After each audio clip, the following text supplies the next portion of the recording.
Abramos nuestras confesiones de fe en el capítulo 25. El capítulo 25 de nuestras confesiones de fe habla del matrimonio.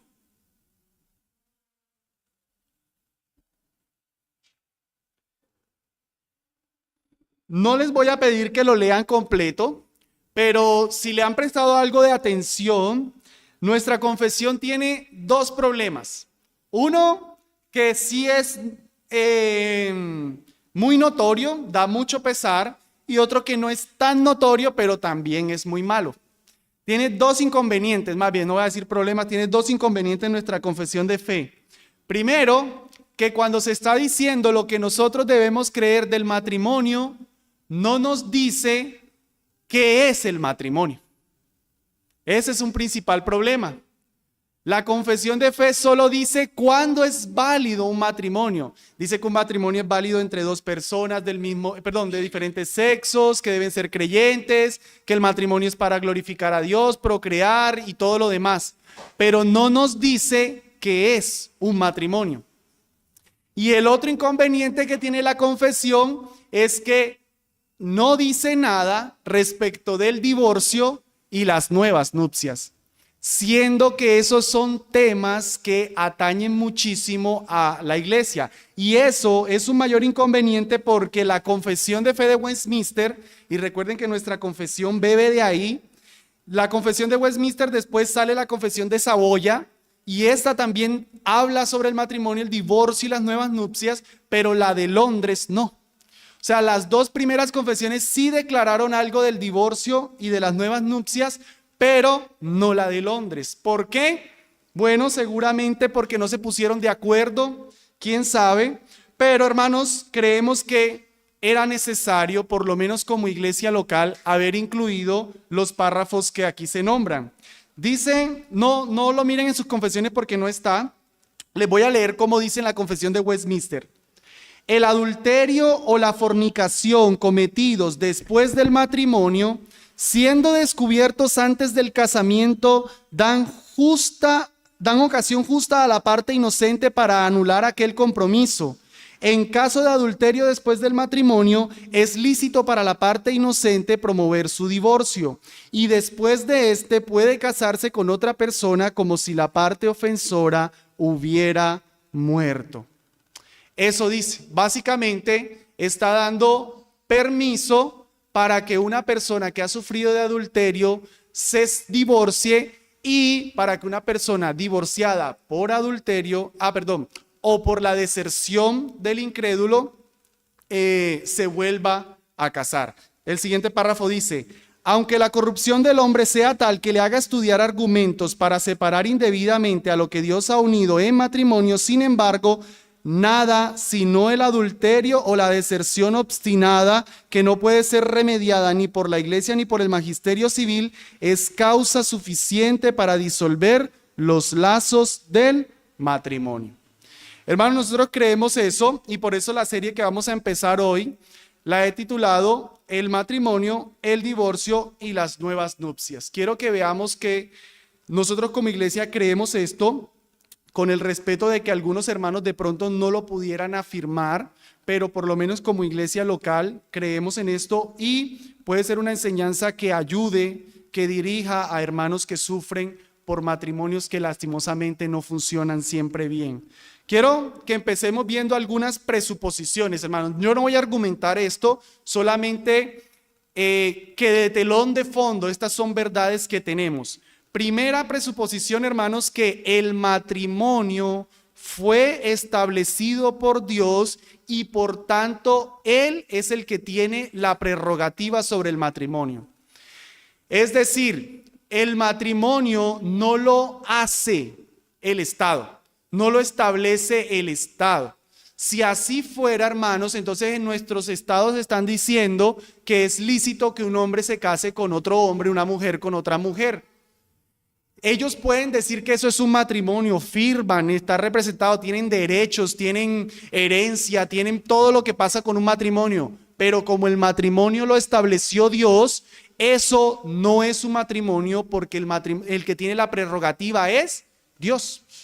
Y por otro lado, que aunque hoy día se puedan disolver matrimonios por causas irrelevantes, aunque se hayan disuelto a los ojos del hombre, para nosotros no, a menos que Dios diga. A menos que Dios diga. Entonces Dios es el que tiene la prerrogativa. La segunda presuposición es que el divorcio es producto del pecado. En el diseño original de Dios no estaba que un hombre y una mujer se divorciaran. Cualquier divorcio siempre va a ser producto del pecado, pero ojo aquí, no siempre el divorcio es pecaminoso. Eso lo debemos comprender, creo yo, hoy, la siguiente lección. No siempre el divorcio es pecaminoso. Una persona que se ha divorciado cuando Dios lo permite no puede ser prohibida de la participación de la cena, no puede ser disciplinado en la iglesia porque tal vez su divorcio no fue pecaminoso. ¿Cómo es un divorcio no pecaminoso? Lo entenderemos después. Una presuposición. Y lo último, hermanos, y esta me parece más importante aún, es que la reconciliación siempre será el objetivo en cualquier caso, en cualquier problema marital. O sea, hoy yo voy a argumentar que es posible que la Biblia permite el divorcio, las nuevas nupcias, voy a estar enseñando eso, pero no quisiera que se me viera como una especie de libertino que está buscando que cualquier adulterio por ahí los matrimonios se diluyan, y si algún esposo o alguna esposa en su corazón escucha esta enseñanza inmediatamente corre a disolver su matrimonio, yo le diría tenga cuidado, porque nunca, ni en el caso más explícito se va a recomendar, listo, ya adulteró, entonces dale, divórciate, vuélvete a casar, no importa, no pasó nada, la Biblia lo permite, dale. Nunca, eso será el consejo. Siempre se deberá luchar por la reconciliación. Así que cuando yo empiece a hablar, repito, no se me malinterprete y se me tome como el que quiere disolver un matrimonio. Yo he conocido matrimonios que han sufrido de adulterio y creo que jamás, ni siquiera nombré, sepárense. Nunca ni siquiera lo nombré. Porque la reconciliación siempre será el objetivo. Eso que estas tres presuposiciones, hermanos, estén de telón de fondo. Me demoraría todas unas enseñanzas argumentando cada una, pero en parte la misma confesión lo explica y se sobreentiende esto dentro del cristianismo. Así que entrando un poco más en materia, hermanos, les decía ahorita que un problema que tiene la confesión es que no define qué es un matrimonio. No lo define. No nos dice qué hace que un matrimonio sea un matrimonio. Así que vamos a empezar viendo este primer tema, el matrimonio entendido como un pacto. Y como ustedes pueden ver ahí que dice enseñanza 1, es porque en la medida de esta serie vamos a ir dejando así, como sentencias que resumen lo que queremos tratar. Y la enseñanza de hoy es: concebir el matrimonio como un pacto anticipa, ojo ahí, anticipa la posibilidad de quebrantarlo.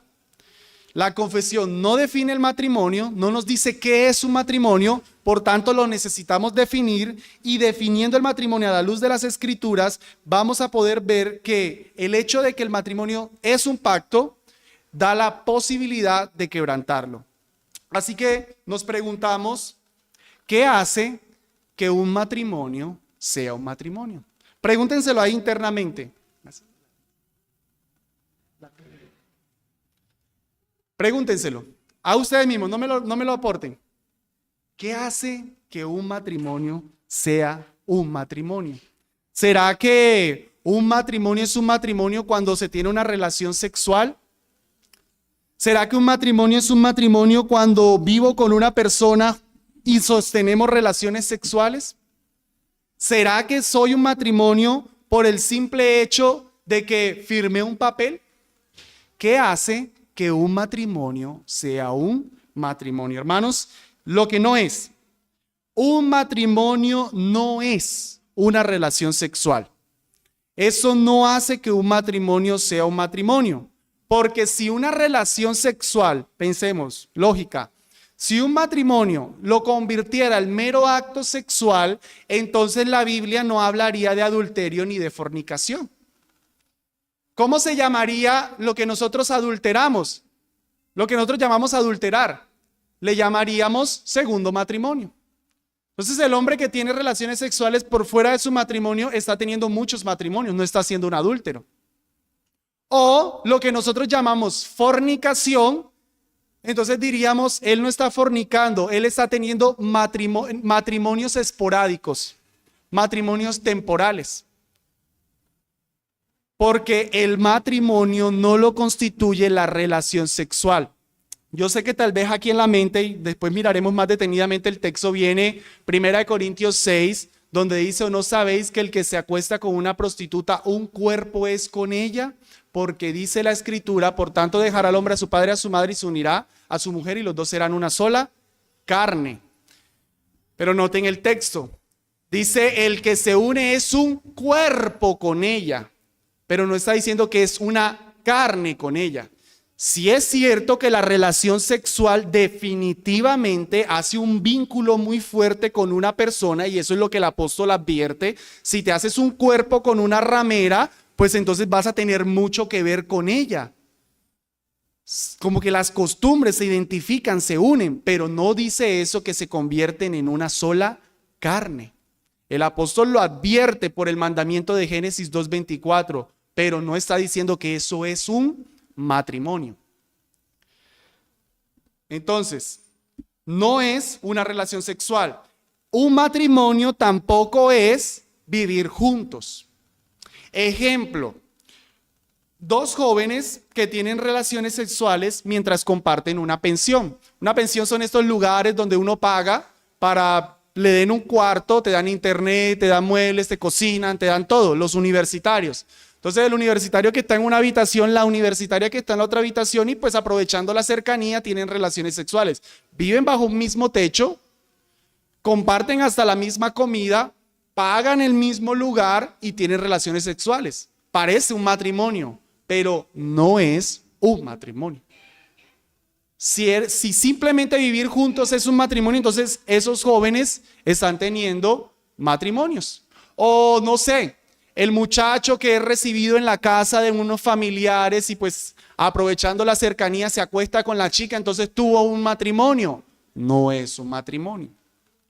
Entonces, si eso no es un matrimonio, ¿qué hace que un matrimonio sea un matrimonio? Hermanos, esos textos que están en pantalla son concluyentes, definitivamente son concluyentes de lo que es un matrimonio.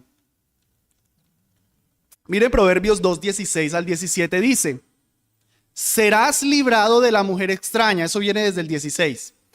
El 17, la cual, la mujer extraña, abandona al compañero de su juventud y se olvida del pacto de su Dios.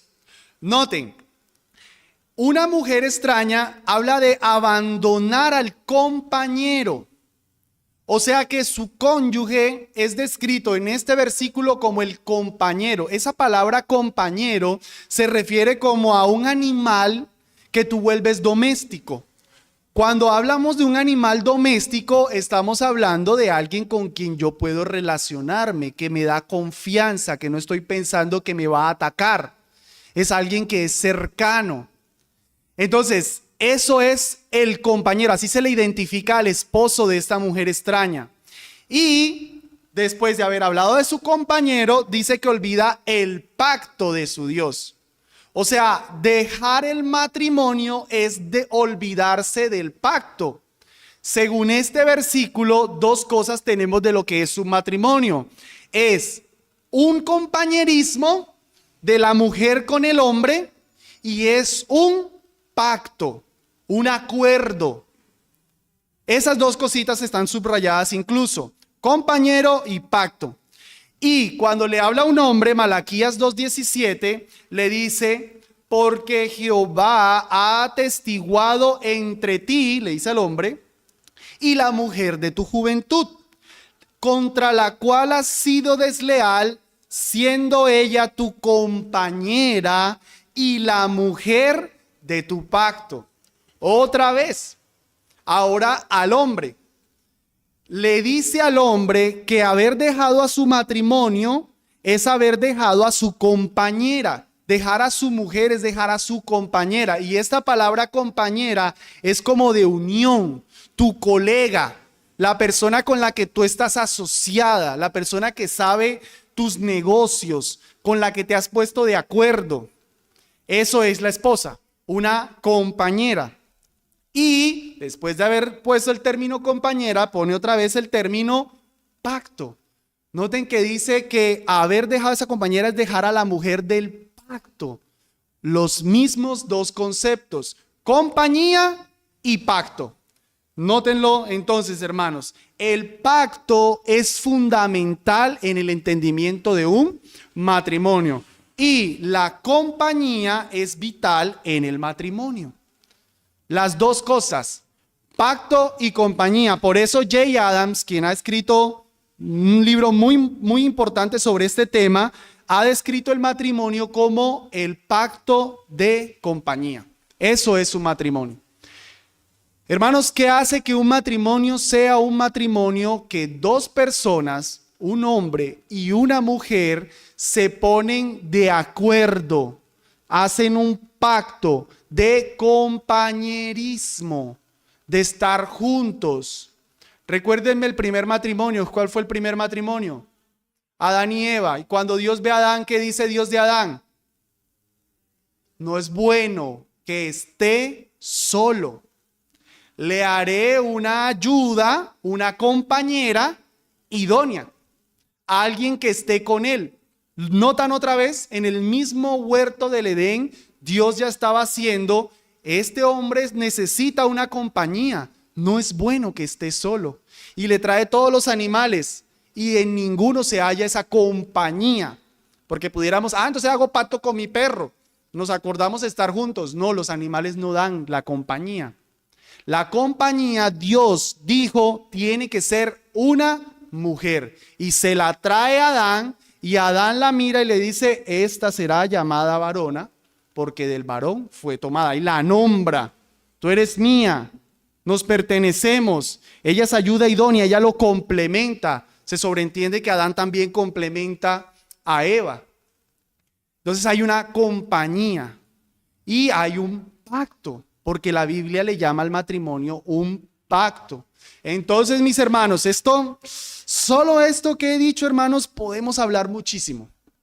Pero para efectos de nuestro mensaje, hermanos, o más bien, para tener un poquito de aplicación, hermanos, entender el matrimonio como un pacto de compañía nos evita el error de muchos de creer que el matrimonio es meramente para procrear.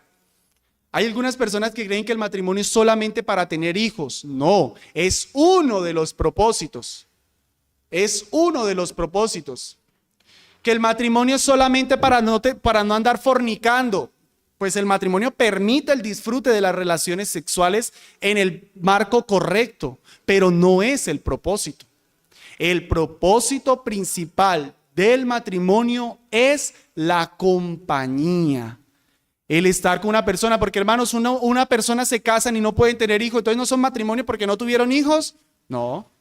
Un matrimonio se casa y ya sea por enfermedad o por la vejez no tienen relaciones sexuales, entonces dejaron de ser matrimonio. No. Pero siempre, aunque no hayan hijos y aunque estén ancianitos y no puedan tener relaciones sexuales, siempre van a ser compañía.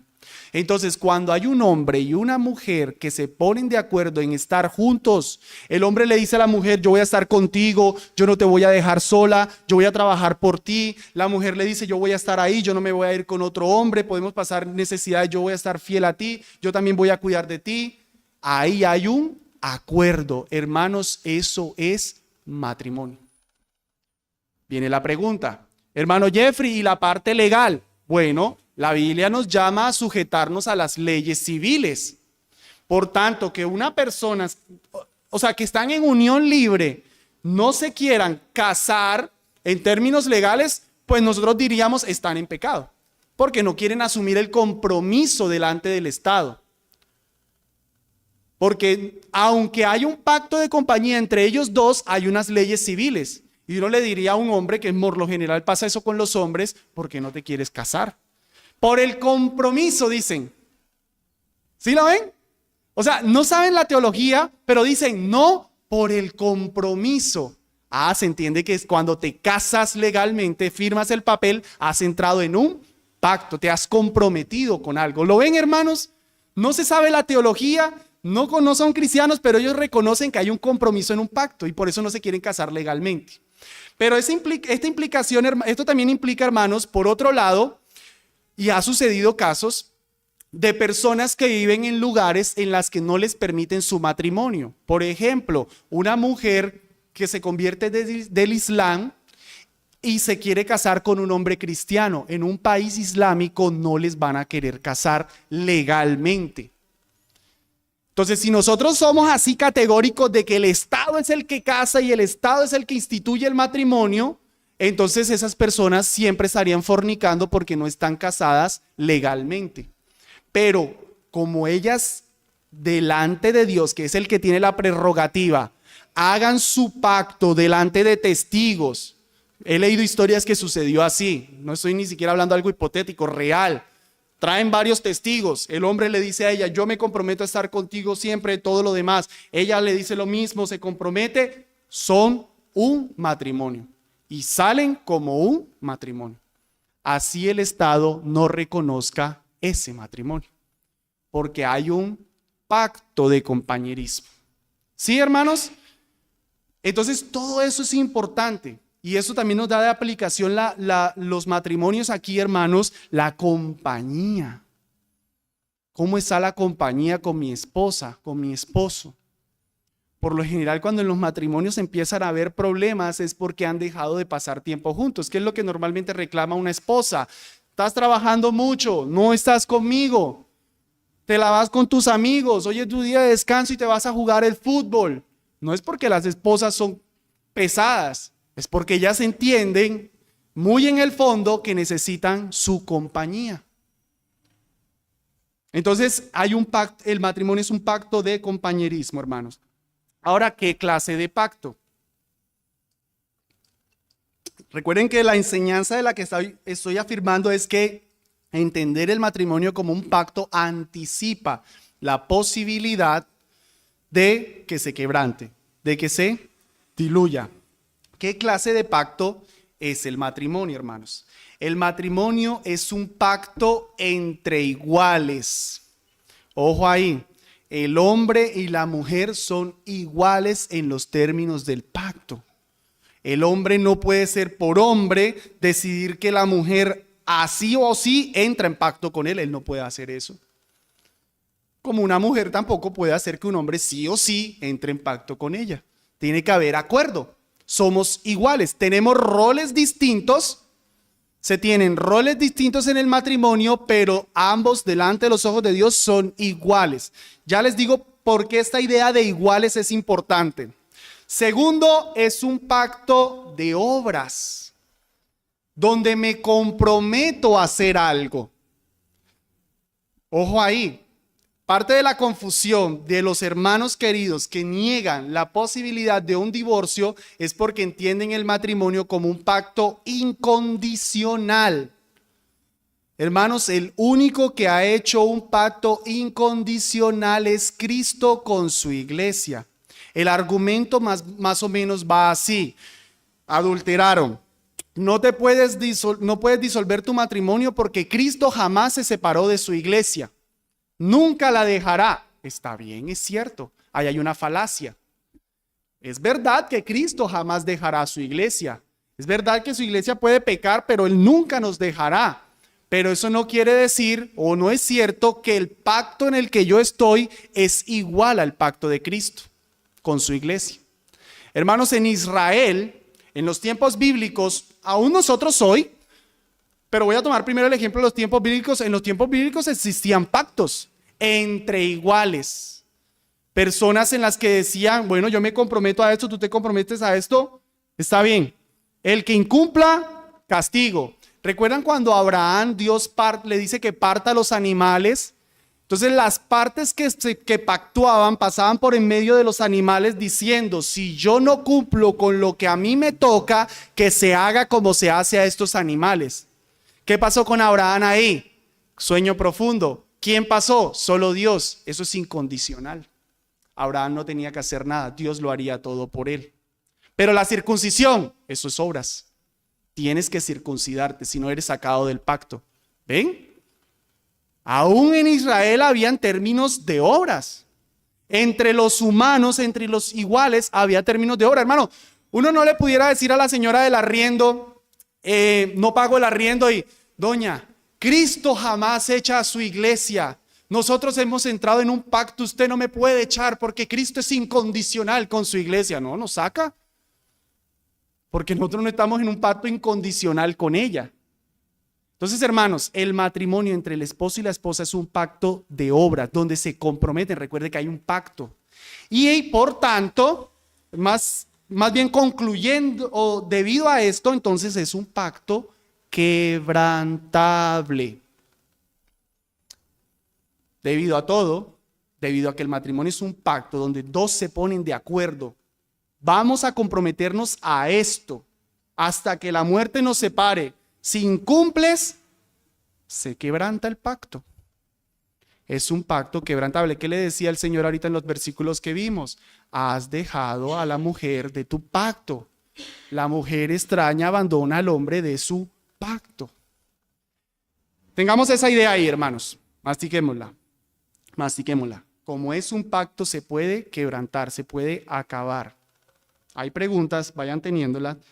Voy a terminar ese punto y les abro la sesión para que podamos preguntar de esto. Me falta algo más por demostrar aquí. Miren, hermanos, les tengo aquí un ejemplo de una carta de divorcio de los tiempos bíblicos.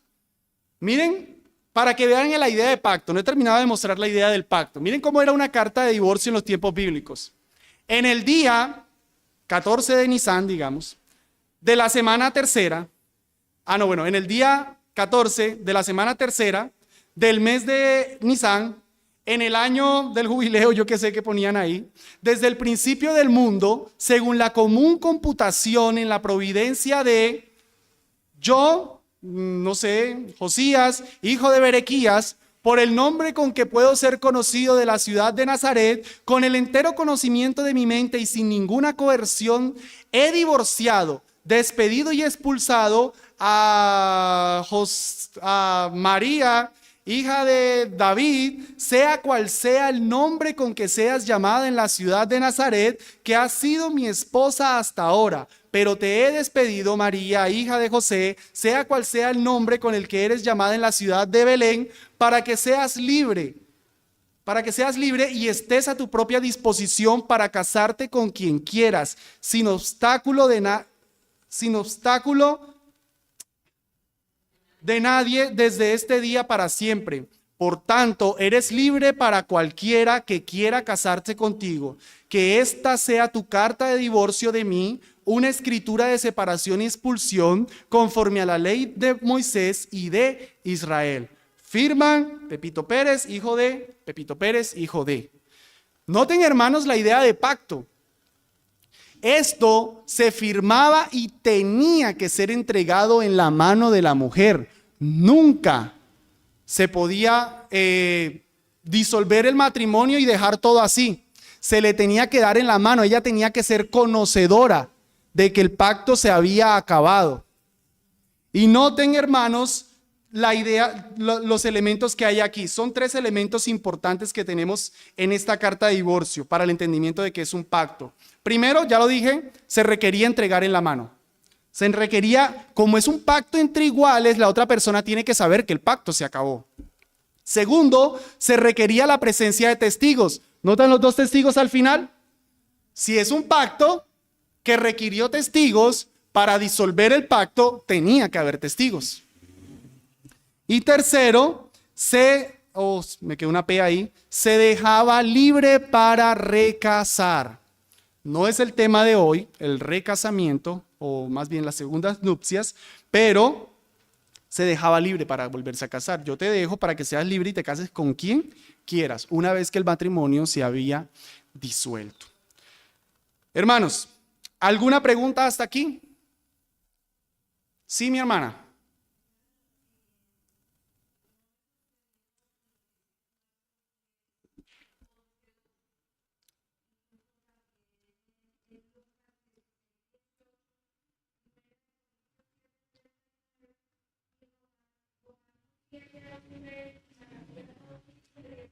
Sí.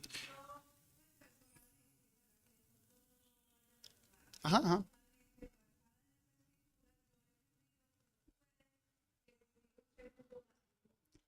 Bien.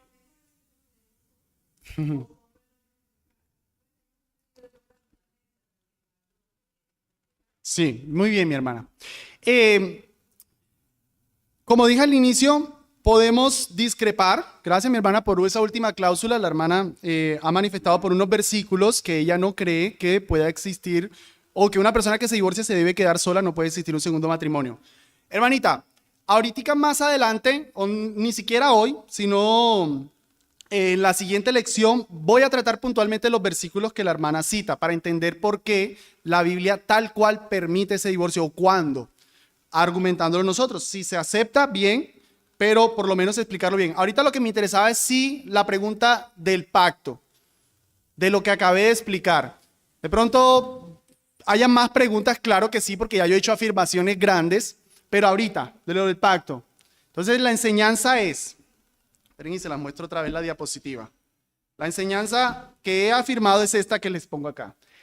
Concebir el matrimonio como un pacto anticipa la posibilidad de quebrantarlo. Hasta ahí yo no he dicho cuáles son las cláusulas para quebrantarlos, ni he dicho si se puede volver a establecer un pacto. O sea, las preguntas de la hermana son genuinas. Las preguntas de la hermana son genuinas. Vamos paso por paso. Entonces sigamos a donde fui y vamos a pasar ahora a una segunda enseñanza en lo que nos queda del tiempo. El divorcio es permitido por adulterio. Este va a ser el título que vamos a estar tratando en esta mitad y la siguiente lección. El divorcio es permitido, ojo, no ordenado, permitido por adulterio. Y la enseñanza que va a estar ahora es: el divorcio es permitido, pero nunca ordenado. Ojo. Y eso es parte de la presuposición que yo les dije ahorita. Nuestra meta siempre será la reconciliación. ¿Por qué? Porque cuando hay un adulterio nunca se ordena el divorcio. Nunca. Creemos que se permite, no se ordena. Argumentemos eso. Hermanos, en primer lugar, el Antiguo Testamento asume la realidad del divorcio. Vámonos primero al Antiguo Testamento y vamos a ver que, aunque es algo feo, aunque es doloroso, la Biblia asumía, eso existe, y por lo menos se daban unas regulaciones sobre ese mal. Es lo que quiero decir. O sea, la Biblia reconoce que el mal está y no es indiferente al mal. Da unas regulaciones, por lo menos. Se entiende. Levítico 22:13, todos los versículos los tengo en las diapositivas hoy. Levítico 22:13, pero si la hija del sacerdote fuere viuda o repudiada y no tuviere prole, sigue el versículo. No me interesa el versículo todo. Me interesa destacar de este versículo que está reconociendo que puede existir que la hija de un sacerdote sea una mujer repudiada y de un sacerdote. O sea, la Biblia lo está reconociendo. En mandamientos explícitos sabe que existen mujeres que han sido separadas, que se han divorciado. Deuteronomio 22, 19 y 29. No los voy a leer, pero en esos versículos es donde, o más bien nos aporta regulaciones en las cuales no se podía practicar el divorcio, es decir, que en otras sí. Por ejemplo, Levítico 22, 19 es donde pasa, pues es algo un poquito raro para nosotros, en donde un hombre se casaba con una mujer y la acusaba de no ser virgen. Entonces el proceso era que los papás iban donde los jueces y llevaban las evidencias de la virginidad, que era una sábana donde si había sido virgen había derramado sangre. Entonces él llevaba donde los jueces y decía: miren que mi hija sí fue virgen, él la está acusando, él la está deshonrando, miren. Entonces los jueces miraban y decían: ella sí era virgen, por tanto tenía que el hombre volverla a tomar, no se podía separar de ella, sino que la debía recibir para siempre. Y la otra condición es: pero si se entiende que ella sí había fornicado, entonces la debían apedrear. Noten, no estoy sacando todavía doctrina, solamente estoy diciendo, dice cuándo sí y cuándo no. O el 29 habla de un hombre que al parecer, bueno, no abusaba, pero tenía relaciones sexuales con una virgen. Y entonces, como la había deshonrado, se la tenía que quedar, tenía que dar un dinero y no podía separarse de ella. O sea, se dice, en ese caso no puedes. La Biblia describe, o ese mismo versículo describe otros en los que, o deja la idea de otros que tal vez sí. En Esdras 10, hermanos, ciertamente es un texto difícil. En Esdras 10 sucede un divorcio masivo, muchísimos, con hijos y todo, porque el pueblo se había casado o había recibido en sus casas a mujeres extranjeras, habían cometido abominaciones, estaban pervirtiendo el linaje y por orden de Esdras, la autoridad espiritual tuvieron que despedir a todas las mujeres, con sus hijos y todos. No estoy diciendo, repito, no estoy sacando doctrina, solo estoy diciendo, miren, el Antiguo Testamento habla de esto y regula. Números 39. Pero todo voto de viuda o repudiada con que ligare su alma será firme. Otra vez, está reconociendo que existían mujeres repudiadas. Y finalmente Jeremías 3:8, hermanos.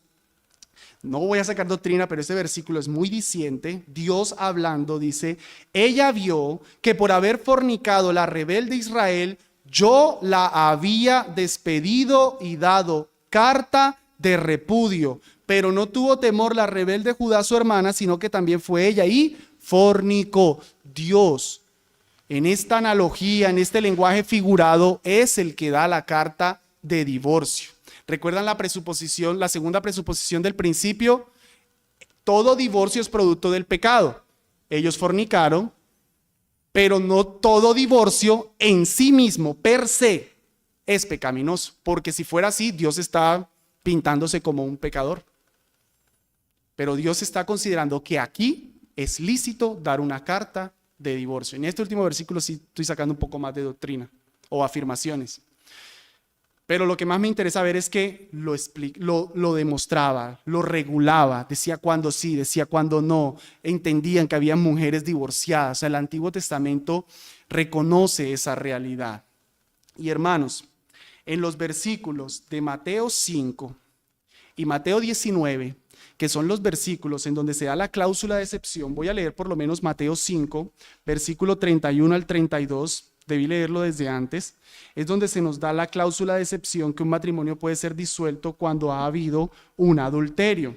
Yo sé que ya te estoy escuchando, hermano, ahí no dice adulterio, ahí dice fornicación. Eso quedó para la próxima lección. Hermanos, ¿por qué Mateo lo nombra y Lucas y Marcos no? Lo dejamos para la otra sección. Ahorita estoy asumiendo eso, no me daría el tiempo, hermanos, y quedaría la enseñanza muy ligera si no vamos despacio.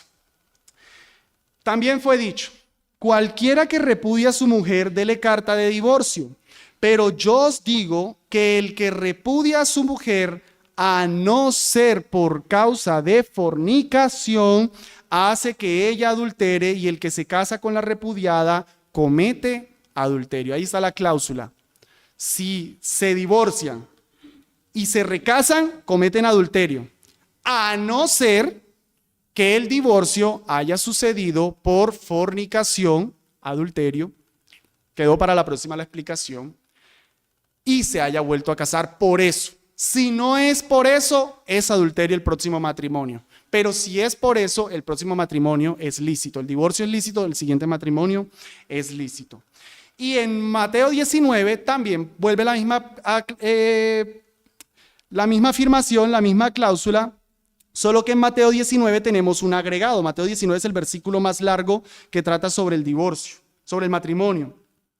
Y en Mateo 19, los fariseos le dicen, versículo 3, entonces vinieron a él los fariseos tentándole y diciéndole, ¿es lícito al hombre repudiar a su mujer por cualquier causa? Él respondiendo les dijo, ¿no habéis leído que el que los hizo al principio varón y hembra los dijo? Y dijo, por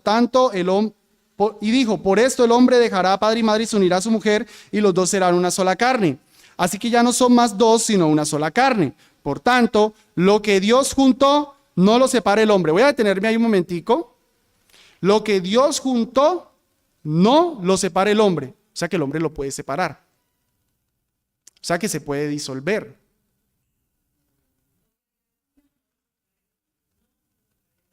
pero se puede separar.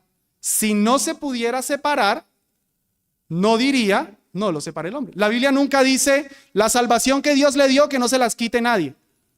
No, porque eso no se puede quitar.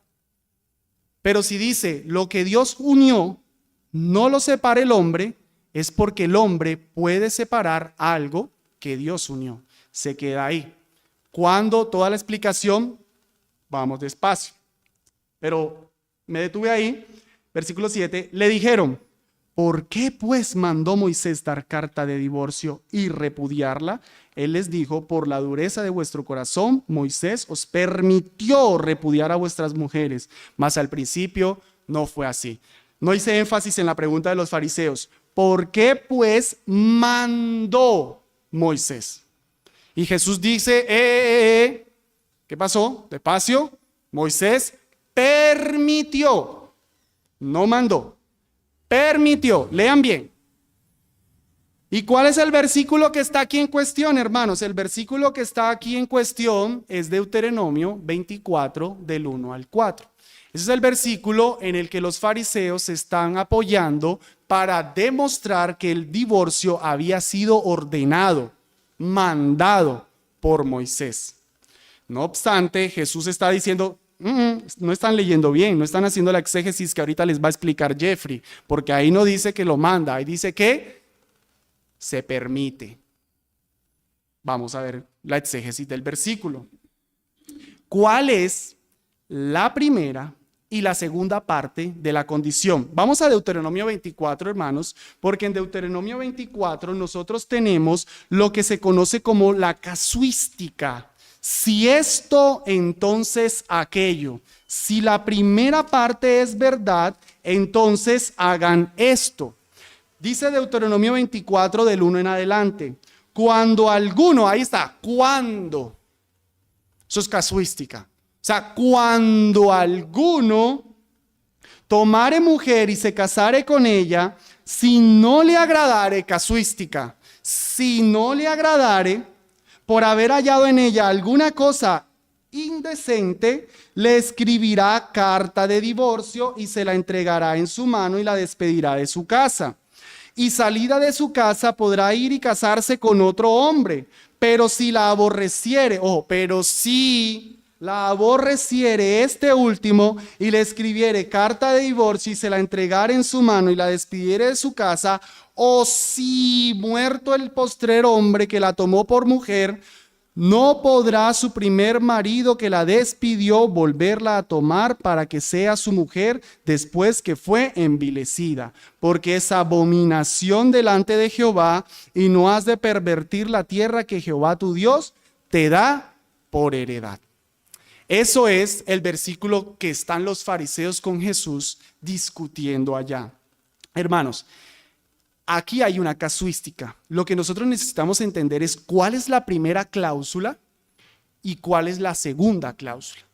¿Cuál es lo que primero se tiene que obedecer, cumplir o dar para que lo segundo se pueda dar? El entendimiento de los fariseos era este. El primer versículo, el versículo 1, es un mandato. Divórciense de su mujer, denle carta de divorcio. Porque ellos le dicen a Jesús, ¿por qué mandó Moisés dar carta de divorcio? ¿Qué estaban entendiendo ellos? Ahí se manda el divorcio. Cuando se haya una cosa indecente. Hermano Jeffrey, ¿qué es una cosa indecente? Todavía no. Ellos decían que se debía dar carta de divorcio cuando sucedía esa cosa indecente. Y que, dado la carta de divorcio, la mujer podía volverse a casar si quería. Ahí hay el mandato, entonces ellos, la casuística, ellos lo están entendiendo primer y segundo versículo. Lo primero y el segundo versículo ellos lo están tomando como una sola verdad en sí. Dale carta de divorcio cuando hayas algo indecente y ella puede salir y volverse a casar. Mandamiento del Señor, palabra de Dios. Amén. Se cerró la discusión. Segundo mandato. Cuando ella, ese segundo esposo, muera o la vuelve a repudiar, no puede volver a su primer esposo. Segundo mandato. Entendimiento fariseo, hermanos. El entendimiento fariseo. Vamos despacio. Entonces, si notan, los fariseos estaban separando 1, 2, era un pensamiento, 3 y 4, otro pensamiento. 1, 2, manda a divorciarse y manda a volverse a casar. 3 y 4, manda a que si se volvió a separar, no vuelva al primer esposo. De hecho, incluso pudiéramos decir que tienen 3 mandatos. El versículo 1, mandato a separar. Versículo 2, mandato a volverse a casar. Versículo 3 y 4, mandato a no regresar al primer esposo. Pero para hacerlo más sencillo, un mandato, versículo 1 y 2, segundo mandato, versículo 3 y 4. Miren la Biblia, hermanos, miren su Biblia, léanlo despacito, presten la atención a la casuística. Cuando alguno tomare mujer y se casare con ella, si no le agradare por haber hallado en ella alguna cosa indecente, le escribirá carta de divorcio. Punto, córtelo ahí. Y se la entregará en su mano y la despedirá de su casa. Hasta ahí. Punto, se acabó. Moisés mandó. Chica, puedes salir de tu casa y volverte a casar, mandato del Señor. Y ya si por allá te sucede esto, que te repudien otra vez, no vuelvas a tu primer esposo, mandato del Señor. Así lo estaban leyendo. ¿Cómo lo está entendiendo Jesús? ¿Cuál es el correcto entendimiento bíblico de Deuteronomio 24 del 1 al 4? Perdónenme ese tecnicismo chiquito, hermanos, pero vale la pena. Una frase casuística, esas dos partes, una se llama prótasis y la otra se llama apódosis. Esas dos partes son las que dicen, la prótasis es si esto, la apódosis es lo importante, entonces esto. La apódosis es lo más importante en la relación casuística. Es como cuando la mamá le decía a uno, si llegas más de las 10, entonces te cierro la puerta y te quedas por fuera. Lo importante que es, me van a dejar por fuera. Eso es lo importante. Eso es lo que me retiene a mí más el pensamiento. Lo primero no es una orden. Es algo que sí sucede. Entonces la orden, la apódosis, no la prótasis. La prótasis no es lo importante en la gramática de las oraciones casuísticas. Según la Biblia, hermanos. Entonces, correctamente entendido Deuteronomio 24 del 1 al 3, la cláusula condicional no es el versículo 1 solo, no es el versículo 1 y 2, es el versículo 1, 2 y 3. Todo eso es la condición. Sí, ¿cuándo? Si llega a suceder esto, ¿qué, Moisés? Que un hombre repudia a su mujer, ella se vuelva a casar y entonces la repudien otra vez. Si eso sucede, entonces el mandato del Señor es no regrese con su primer marido. ¿Ya lo cogieron, hermanos? ¿Qué está mandando Deuteronomio 24 del 1 al 4? Que la mujer que se ha casado, se ha vuelto a casar y ha sido a ser repudiada, no vuelva con su primer marido. Ese es el mandato. Si llega a suceder lo primero, y por eso yo les decía ahorita que el Antiguo Testamento sobreentiende el divorcio, lo sobreentiende. Yo no utilicé este versículo porque me iba a detener más tiempo acá, pero sería otro versículo que sobreentiende el divorcio. Lo entiende que está ahí. Eso es a lo que Jesús dice permitió, porque Moisés sabe que eso está ahí en el problema, eso está en la mesa. La regulación de Dios es, bueno, ustedes se están divorciando por cosas indecentes. Listo, si ustedes hacen eso y después esa chica va y se casa y después esa pobre chica vuelve a ser repudiada, miren, les tengo mandamiento del Señor. No se vuelva a casar con su primer esposo porque es abominación de Jehová y pervierten la tierra. ¿Qué es? Que hermanos, eso es obvio, ¿no? O sea, un matrimonio se divorció, ambos se volvieron a casar, vamos a poner el cuadro más sencillo, murieron los cónyuges. El pensamiento es, pues reconciliémonos otra vez. Reconciliémonos otra vez, porque todavía siento la chispita, todavía tengo el fuego. La Biblia dice, si el segundo la volvió a repudiar, no regrese a su primer esposo. Ese es el mandato del Señor, no es un mandato divorciarse. Los fariseos no lo estaban entendiendo bien. John Murray, hermanos, ha escrito un libro que es, pues, ustedes no van a leer un libro sobre el divorcio y las segundas nupcias si este libro no lo citan. Si no citan este libro, ignórenlo. No es una buena investigación de lo que el cristianismo tiene sobre esta verdad. Este libro es muy importante sobre la discusión. John Murray dice, todo lo que este pasaje quiere decir es que si un hombre se divorcia de su mujer, ahí está, ¿lo ven la casuística? Si un hombre se divorcia de su mujer y ésta se casa de nuevo para luego separarse otra vez de su segundo marido, no podrá en ningún caso volver a contraer matrimonio con dicha mujer. Entonces, hermanos, según la exégesis correcta de Deuteronomio 24, del 1 al 4, el divorcio no es una orden. Los fariseos estaban entendiendo mal. Lo que Cristo entendió correctamente es lo que yo les he explicado hoy, que Deuteronomio 24, del 1 al 4, lo está sobreentendiendo. Ese problema está ahí para regular, para que no hagan tantas cosas ya mal cuando se divorcie, se vuelve a casar y vuelve a ser repudiada, no vuelva con su primer esposo. Y yo creo que eso en parte nos ayuda mucho en esta discusión. Perdónenme mis hermanos, principalmente la hermana que me estaba haciendo la pregunta, la hermana Yamile. En la próxima lección vamos a ver más detenidamente por qué Cristo nombró fornicación, no adulterio. Eso lo vamos a ver en la otra.